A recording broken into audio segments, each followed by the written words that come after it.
Bonjour à tous, bienvenue sur la chaîne Click Compétences et rendez-vous à la fin de la vidéo pour en savoir plus sur nous.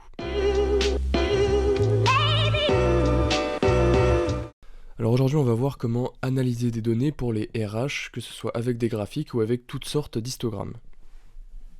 Donc ici on a notre base de données d'employés.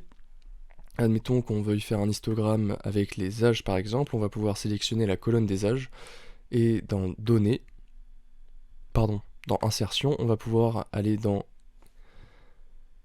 cet histogramme là, le sélectionner, et là vous avez un histogramme avec les différents âges en fonction du nombre de personnes dans votre entreprise. Ici on va simplement pouvoir ajouter des informations, donc une étiquette. On va aller dans ajouter un élément graphique, dans étiquette de données, on va pouvoir ajouter le bord extérieur, comme ça on aperçoit exactement le nombre de personnes dans chaque tranche d'âge. Donc là, on voit qu'il y a 6 personnes entre 25 et 35 ans, 15 personnes entre 35 et 45 ans, etc. Maintenant, on va vouloir faire un tableau croisé dynamique pour pouvoir apercevoir, en fonction des âges et du nombre de personnes dans notre entreprise, le nombre de femmes et d'hommes. On va segmenter par sexe pour s'apercevoir, sous forme d'histogramme, le nombre de femmes et d'hommes dans chaque tranche d'âge. Donc ce qu'on va faire, c'est qu'on va sélectionner tout notre tableau.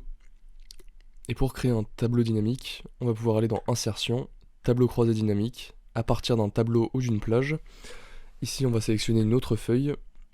On va mettre celle-là. Vous sélectionnez n'importe quelle case du tableau. Vous faites OK. Et là, il y a votre tableau croisé dynamique qui va s'insérer directement sur la feuille. Ici, vous allez pouvoir sélectionner pour le champ du tableau croisé dynamique toutes les informations dont on a besoin, donc à savoir l'âge qu'on va mettre dans les lignes,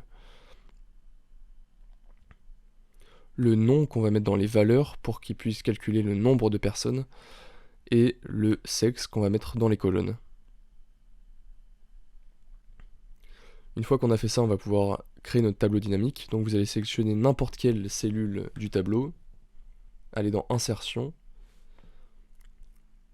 et sélectionner graphique recommandé. Il va directement vous sélectionner un histogramme recommandé, donc le tableau croisé dynamique. Vous faites OK. Et là, vous avez donc votre tableau croisé dynamique. En revanche, le problème, c'est qu'il a mis chaque âge, il m'a pas mis des tranches d'âge. Donc pour modifier ça, on va aller directement dans les âges, faire clic droit et grouper. Ici, vous pouvez sélectionner du coup le nombre de groupes que vous voulez. En tout cas, le nombre de valeurs que vous voulez dans chaque groupe. On va mettre 5 par exemple. Vous faites OK. Et là, vous voyez que les groupes sont répartis par valeur de 5 chacun. Et que vous avez bien un histogramme avec donc ici entre 25 et 29 ans, une femme pour 3 hommes. Entre 30 et 34 ans, une femme pour aucun homme. Entre 35 et 39 ans, 4 femmes pour un homme, etc. Maintenant, on va simplement pouvoir ajouter des segments pour pouvoir sélectionner par exemple dans quel service on veut afficher l'histogramme et on veut savoir pour les tranches d'âge données combien il y a de femmes et combien il y a d'hommes. Pour ajouter un segment sur un tableau croisé dynamique, on va aller dans Analyse des graphiques pivotants. On va insérer un segment et on va pouvoir sélectionner du coup Service. On fait OK. Et donc là, avec cette petite fenêtre, vous allez pouvoir sélectionner le service pour lequel vous voulez visualiser les données. Donc, admettons que ce soit l'administration. Ici, vous avez donc la répartition des hommes et des femmes selon les tranches d'âge dans la partie administration. Pareil pour la partie logistique. Voilà. Et pareil pour la partie marketing. Voilà, c'est tout pour ce tuto, j'espère que ça a pu vous aider. Si c'est le cas, n'hésitez pas à le faire savoir en laissant un like. Et si vous voulez vous professionnaliser avec ce logiciel, rendez-vous sur click-compétences.fr.